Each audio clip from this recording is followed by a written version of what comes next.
Hey there, Joe again. And in continuing our series about editing and selecting, a friend came to me with some old slides that he wanted archived, basically duplicate, digitized, scanned in. And boy, were they a mess. And this is an example of one of the slides. This is a sculpture that his wife made. But you can see, yikes. So I took a look at this and thought, all right, how could I possibly approach this to get rid of that background and get rid of all this stuff on here? And we've done a couple of selection things, but let's take a look see. So I've got the background selected. What happens if we try our friend the magic wand? So let's get the wand out and take a look. And if I go to the default 32, and if I turn on contiguous, well, that's not going to work because not only did it pick up some of the sculpture, but it eliminated all the rest of the stuff. Yes, I can hold down the shift key and click on one of the little spots, but it still doesn't seem to want to get them. So that's not going to work. So let's deselect that. Let's turn off contiguous and try the 32. And again, it gets a lot of the sculpture. We can come into one of these spots and select, and it's doing a little better job. But I think you can see that this is not the answer because this is going to be a mess. So as I was looking at this, I thought, how can I possibly get a way to be able to select this image out without having to go painstakingly through it with the pen tool, which is very time consuming, something complicated like this. And I had a thought, and here's the answer. So first thing I'm going to do is I'm going to duplicate the background, which is Command or Control J. And yes, you can see I have some of the layers here where I was already playing. But here's the layer, and here's what we're going to do. This is something that doesn't get used that often. I use it sometimes when I'm doing graphics for screen printing, and I want to take a piece of a photograph. But here's something really cool. Under Image, go up to Adjustments, and there's a thing here called Threshold. And basically what Threshold does is it turns the image into black or white. That's it. There's no shades of gray. And then you get to decide where that cutoff is. So here's 128, which happens to be halfway between black and white. And if I want to change this back and forth, so what I'm after as I look at this, how can I possibly get most of the interior? It's okay that the background is a bit of a mess. I really want to have something that I can select. So you can see this did a pretty good job around the edge of the sculpture. So I'm going to hit OK. And yes, the rest of this is a mess. But what I want to do is get the interior, basically the outline of the sculpture, back. So all I need to do is to get a brush. So I'm going to get a brush here. And by the way, I've talked about this before, but in case you haven't seen this before, when you're changing the size, opacity, and edge hardness of your brushes, a lot of you still rely on the bracket keys for making it bigger and smaller, and then coming up to all these other things up top to change it. Well, we're going to speed this up. On a Macintosh, you hold down Control and Option or Control Alt. And as you click, if you drag left and right, that makes the brush bigger. If you drag up and down, that changes the edge hardness. On a Windows machine, it is Control right click. Just hold down and drag. Very handy. Now in this case, we do want a hard edge. So I'm going to come down pretty hard on this and maybe about that size. So I've got white. I'm going to paint at 100% white, and I'm just going to paint over these pieces that I know are supposed to be on the inside of this outline. And we'll go to a little smaller brush as we get closer to the edge. So we'll hold down the same keys, go a little smaller. I happen to know that's part of the image.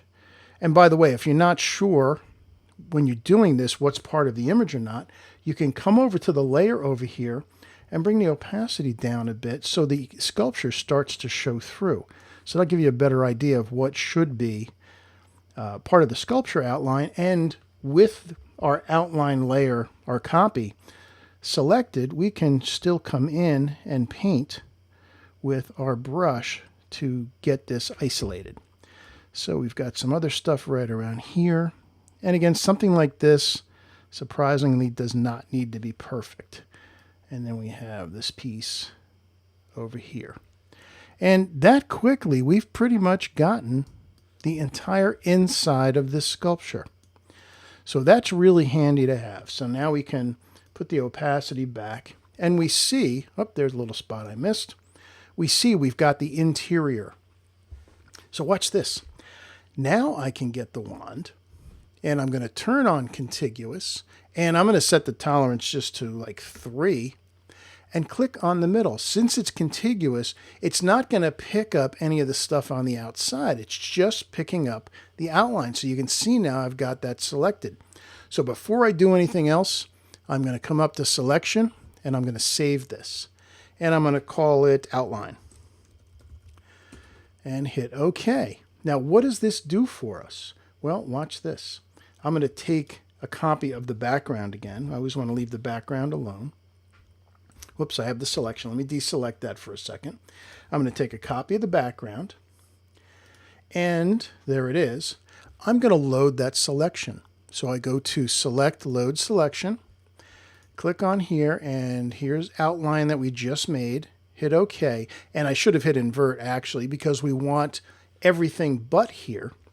So let's hit Command-Shift-I, or Control-Shift-I, which is Invert.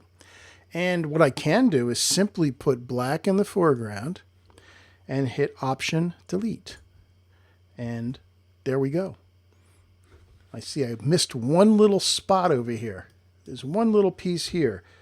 So as we zoom in, so I've got my brush on black, 100% black. And again, we're looking at this at, if you look at the magnification, it's 490%. So this may look rough here, but it really isn't. We go back to 100% and you can see it's clean. All right, so there we go. That quickly, we got rid of all of that. Now we just have the stuff in the middle to deal with. And there's a couple of different ways we can attack this. So I'm going to zoom in. And again, I don't know how old this thing is. This slide is up. There's another piece we missed. So let's get our brush again for a second and get rid of that. Okay. All right. Now I'm going to work right on this one. Actually, this is in black anyway, so I could just paint there. So there's 2 choices you have here. One, you can use the stamp tool, and the other is the Lasso and then Content-Aware Fill. So let's first do some with the Lasso, because this is pretty cool. You might not have seen this one before. I'm going to just drag around all of these things. So you hold down the Shift key and it turns it to a plus. I'm going to drag around all of this schmutz that's on this slide and follow the contours. And anywhere I see something that's not supposed to be there, I'm going to select. And you don't want to do the whole slide. You want to do this in pieces, because if you ask too much of Photoshop, how good the quality of the fill will be, it will get degraded. But we'll do up to here. We'll do up, say, midway through the chest. Just something like that. We'll get this one too. It's bothering me. And oh, while we're here, we'll get these two. All right, so I'm just holding down the Shift key as I do all this. Now, these are all selected. So I could go up to the menu, but again, the keyboard shortcut is Function Shift F5, brings up Content-Aware Fill. I want it at 100%. There we go. Hit OK, and watch. Deselect. Look at that. They're all gone. How cool was that? You can see there's where we started. There's where we are. And I see there's a couple that I missed here. Do that again. Function Shift F5. Yes, I could come up to Edit Content-Aware Fill. That's going to bring up a dialog box. That just takes too long. So hit the space bar. Gives you the hand that you can then move things around. And then we'll do some more. And I'm not going to do the whole thing this way. There's no reason for you to sit and watch me do all this, because I want to show you another way. And sometimes you might find one way works better than the other, depending on the image. All right, we'll just pick those. Same thing, Content-Aware Fill, Function Shift F5. Hit Enter, and they're all gone. Beautiful, isn't it? Now here's the other way you can do this. Come up to the Stamp tool or the clone brush. And again, a little bit bigger. And what we're going to do is notice all of these things, or most of these things, are lighter than the surrounding area, so that it doesn't touch areas we don't want. We just want to get these things. We're going to change the blending mode up here from normal to darken. So what that means is, for example, we have these couple of pieces right here. They are lighter than the surrounding areas. So you hit the Alt key. This is where this tool is going to sample from. So I click once and then come over. And anywhere I go where it is darker, it disappears. So let's come over to here. Again, resample. Hit the Alt key to resample. Come in here, because notice these are different surrounding colors. And there we go. And the nice thing about doing it this way is technically when you then go ahead to do this edit, the only thing that changes, even though you see this whole big brush, in fact, I could make this big, but the only thing that changes are the things that get darker, which in this case means those spots. So again, just keep hitting the Alt key to resample from the area. And you can keep moving. You're just going to find that this becomes easier and more accurate if you keep resampling. All right, again, do you need to watch me do this whole thing? Well, I'll do a couple more. Let's come in here and right along the jawline there, so we'll keep that. You got this squiggle here. And actually, that was one. Watch, this was one that maybe, we'll do all of these. Maybe that in this case, the lasso and then content-aware fill is a better choice for this part of the image. So we'll select those. Function Shift F5, hit Enter, and they are all gone. Yeah, that does a pretty good job. In fact, one of the advantages of doing it this way with the lasso tool is it doesn't care if it's white or black, so you don't have to worry about if it's lighter or darker. It's just going to automatically, however heck it figures it out. The people that figured this out were way smarter than me. In fact, there's even one out here. Function Shift F5, hit Enter, and they are all gone. Now there's a couple more down here. I won't make you watch. I did this ahead. I finished this ahead of time for you. Here is doing the rest of them with content-aware fill. In fact, let me zoom in on the bottom here. So here's content-aware fill, getting the rest of that.